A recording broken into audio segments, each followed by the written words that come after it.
বিশ্বনবী যদি রুকানার দরবারে যায় আর রুকানা যদি বক্সিং মেরে বসে তাহলে বিশ্বনবীর মানিজ্যত নিয়ে টানাটানি।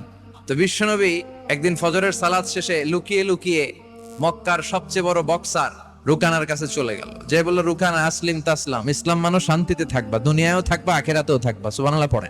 রুকানা বলে, না আব্দুল্লাহর বেটা মোহাম্মদ, আমি তো কালিমা পড়বো না, যদি বক্সিং খেলে আমারে হারায় দিতে পারো তাইলে কালিমা পড়ুক। বিশ্বনবী বললেন, আমি তো বক্সিং খেলি না রে বাপ। রুকানা বলল, তাহলে আমিও কালিমা পড়ি না। বিশ্বনবী রাজি হলেন, এবার বক্সিং খেলার পালা। রুকানা হাফ প্যান্ট পরে গায়ের মধ্যে জাইতুনের তেল মেখে এভাবে লাফাচ্ছে।